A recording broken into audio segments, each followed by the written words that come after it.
If you ask most investors what the best real estate investments are today, you'll hear the usual answers. Multifamily apartments, commercial buildings, maybe even data centers. Everyone is chasing the hot, same asset classes. But what if one of the most resilient, cash-flowing real estate investments in America has been hiding in plain sight this entire time? And what if that opportunity is directly tied to one of the biggest economic problems we're facing today? The affordability crisis in housing. Millions of Americans are struggling to afford rent. Home prices continue to rise. And in the middle of that challenge sits an asset class that many investors overlook, underestimate, or completely ignore: mobile home communities. So today's guest, Leo Young, has built his career around that same exact opportunity. Leo's journey is anything but conventional. He went from working as a top salesperson at Tesla, one of the most demanding and high-performance companies in the world, to building a real estate portfolio of over 500 units focused on manufactured housing communities. But what makes his story interesting isn't just the numbers, it's the strategy behind it. Leo believes the best investments aren't always the most popular ones. They're the ones solving real problems, and affordable housing may be one of the biggest opportunities of the next decade. In this episode, we'll talk about why mobile home parks have quietly outperformed many traditional real estate investments, how operators create value in the space, the risks most investors overlook, and how passive investors, from busy professionals to entrepreneurs, are using this asset class to build long-term wealth. If you've ever wondered where the next great real estate opportunity might be hiding, this conversation might change the way you think about investing. So let's dive in. Hey guys, and welcome to another episode of the Financial Freedom Podcast. We have Leo Young. He was Tesla's top salesperson to moving into affordable housing operator. He built a 500-unit real estate portfolio. Now he's talking about being an operator, revitalizing America's mobile home communities. I'm happy to have him on to discuss investing in mobile home communities. Leo, welcome. Thanks so much for having me, Chris. Very excited to be here.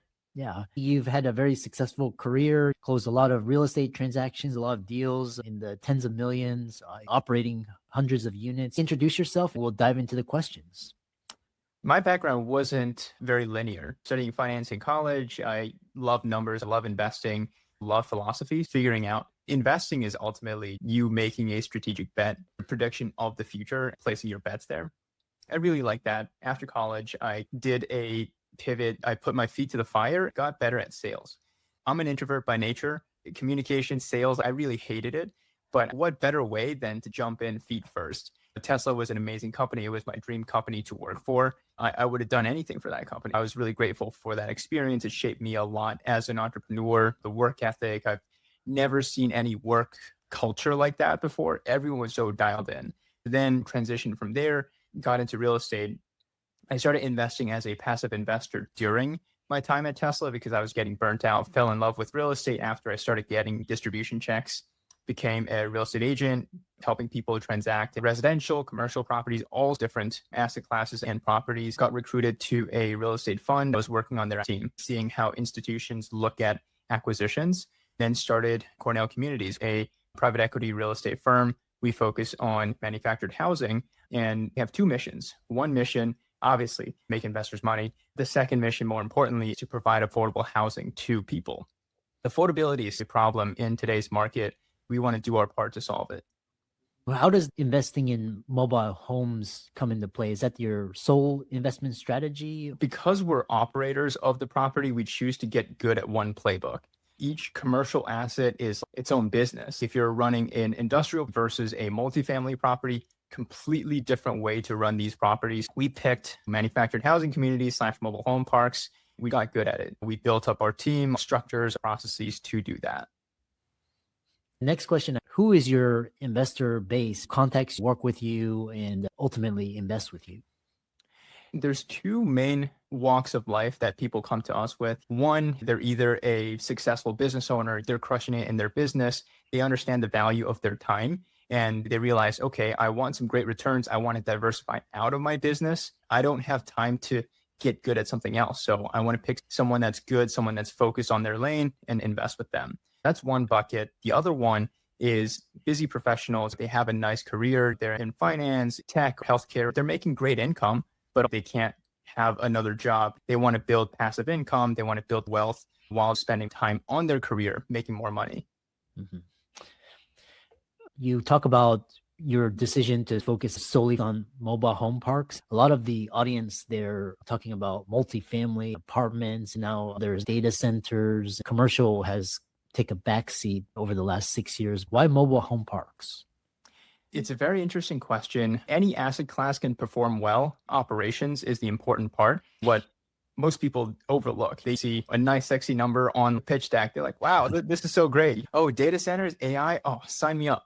In reality, it's the operations that matters, why we like it. The asset class in general, it's got characteristics that make sense for this market cycle. There's inflation in the marketplace, costs are going up. People are looking for more affordable housing options. They're naturally going to stay in these communities because these are super affordable compared to other housing options within the same city or town. You could be paying $700 in lot rent compared to $2,200 for an apartment. People gravitate towards that. If there's difficulties in the economy, recession, these assets perform very well. This was the only asset class that went up in value during the last recessions in 2008. Everything else tanked. This one went up. That's one thing we like very much. The second, tying into operations. This is a very simple business model because we like to rent out the land and not own the homes. It's a win-win because the residents own their own homes, they build equity, they have a place to call their own. For us, it's less maintenance hassle, less cost to maintain, which means less insurance costs, more profit. Commercial properties are valued on their net operating income. That increases, which magnifies the value. Quick pause here. If this episode is making you rethink how your income is structured, that's intentional. Information doesn't create freedom, structure does. At the end of this episode, I'm going to show you how to diagnose whether you're building leverage or just scaling complexity. Let's get back into it. You're based in New York. What areas are popular for mobile home parks? The Southeast is very hot. Past few years, North Carolina, a lot of institutions, private equity, family offices, they're piling into the Southeast because population growth, great rent to income ratio, very stable market, very optimistic for the long run. We have assets there. We're very careful on what we buy because it's very easy to overpay in this space. There's a lot of people, they overpay and can't service their debt. Trouble happens afterwards. You have to be disciplined with it. We also do the Midwest. Do the investors that come to you have to be accredited? What are the minimums, holding periods, the income and net worth requirements? We have offerings not necessarily just for accredited investors. Accredited investors have the best opportunities out there, have the best access, have a lot. For non-accredited people, we have friends and family. A huge reason we started the firm, we wanted to buy mobile home parks ourselves. We're like, wow, this is such a great investment thesis. Everyone's piling in. There's a window of opportunity for us to buy assets. Why not share this opportunity with friends and family? Make money for them. That's what we did. We made our friends and family a good amount of money. They're happy. They reinvest with us. They refer their friends out and so forth. Our investment minimums around 50,000. We try to be on the lower realm of private equity. Private equity opportunities could be 100,000, 250,000. We try to be on the lower end. We want to democratize access. We want to give as many people access as we can. People that own their home on mobile home parks, talk about the downsides of investing in mobile home parks, the clientele, the downside risks to be aware about. Like any investments, there are downside risks with everything. The downside is that they're hard to manage. The clientele residents, generally blue collar, lower income, they have a lot of day-to-day issues my team deals with on the back end so that our investors don't have to.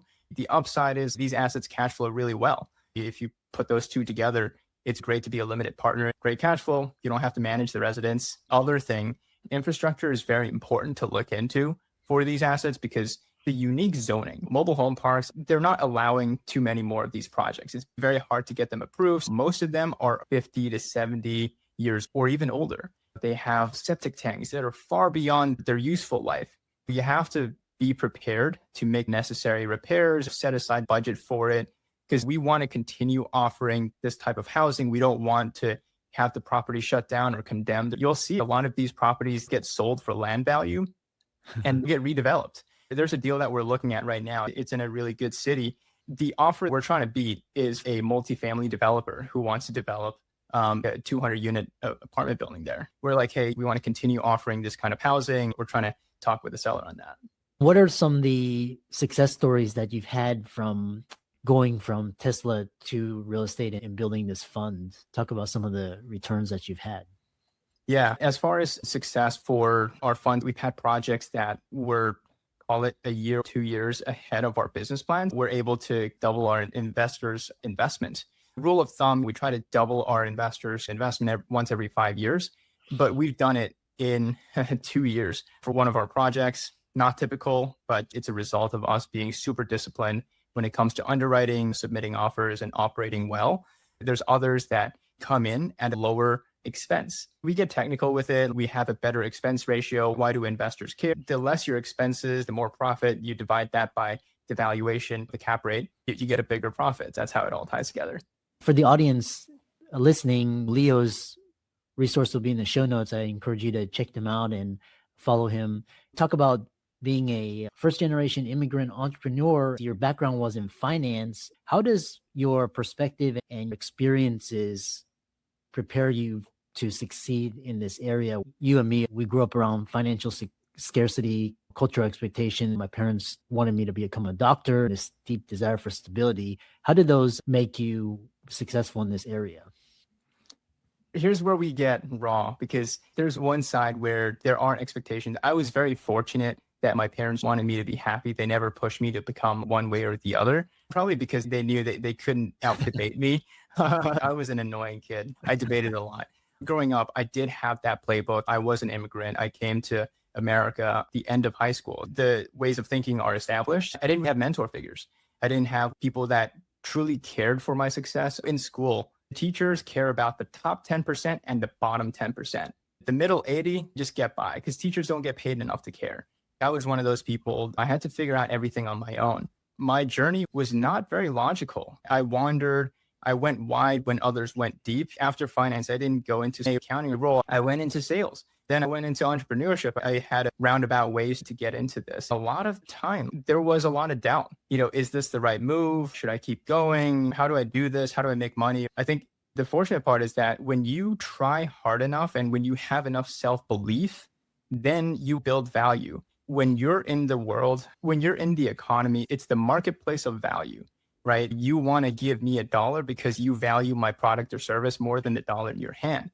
Because I went the wide route as opposed to going deep, I'm able to give a unique value to the table that when I talk to people, they're like, wow, that makes a lot of sense. Some finance guy went into sales, conquered his fears. Now I'm more well-rounded. I think trusting yourself, working hard no matter what, that's how I got here. I resonate with a lot of your responses. For immigrants, how do you encourage them to deal with self-doubt, imposter syndrome, being an outsider, not fitting in? Because model of success is, how do you help people shatter that stereotype? When people see that, they're like, I won't fit in, I'm not going to be successful. It goes far deeper than any answer that I can come up with right now, but I will try. It is huge. The American white culture that's pushed upon everyone because Hollywood, the best music, NFL, sports, everyone's idolized white Americans and hey, it has influenced a lot of people. But I think we are changing. We're very fortunate that the world is changing. It's becoming more globalized. I was thinking, first off, how is it that 2016, 10 years ago? Looking back to 2016, things were different. The comments I used to get for being Asian, I won't get them anymore. It's very different. It is hard. I'm not saying it's easy, but you must trust yourself. Because if you don't trust yourself, if you don't have confidence in yourself, if you don't believe in yourself, who else will? No one else is going to live your life. You can sit there in your pity party and no one's coming to save you. Once I realized that, internalized it, I'm like, I don't care. There was a moment in my life, I looked in the mirror. I'm like, I can't change how I look. So I'm just going to be who I am. I'm going to be the best version of myself. It's easier said than done. When you do that, the world will come to you. When you become valuable, money, opportunity will find you. More life will find you too. You connect with more interesting people. You have more opportunities. Everything comes when you try hard and believe in yourself. What a fantastic way to And how can people connect with you? You have a podcast too, and reach out to you and learn more about mobile home investing. I'll break it into three. If folks want to learn more about mobile home parks, our team, potentially investing with us, please visit us at cornellcommunities.com, CORNELCOMMUNITIES.com. Happy to set a conversation, see if it's a good fit. If you want to check out my podcast, I interview successful entrepreneurs, go into the nitty gritty. I don't talk about just the accomplishments. I talk about what went into it. How did you become who you are? What did you have to overcome? How did you build your company? The systems you put into place, the people you hire. That's called The Journey. Search The Journey, Leo Young, and you'll find it. Last but not least, if you want to message me, I'm happy to be a resource. Find me on LinkedIn, Instagram. LinkedIn is Leo Young, LEOYOUNG. Instagram is Leo Young Real Estate. Awesome. I really enjoyed this. The last guest, we share so many commonalities, similarities, and backgrounds. Thanks for coming on. Yeah, thanks for having me. Let's zoom out. If you're a physician, founder, or high-income professional, and you feel like you're working harder every year, but not structurally freer, you're not alone. The mistake isn't effort, it's architecture. This show exists to help you convert expertise into scalable leverage, faster and with fewer expensive missteps. Here's the diagnostic I mentioned before. If your income requires your constant presence, if your capital isn't compounding outside your profession, if your highest value talent is doing low value tasks, you don't have a growth problem, you have a leverage design problem. And if you want to fix it with clarity instead of guesswork, I offer a limited number of one-on-one leverage strategy sessions each month. We audit your income model, capital deployment, authority positioning, and structural bottlenecks, and design your highest return move. If you're serious about compressing years into months, the link to apply is below.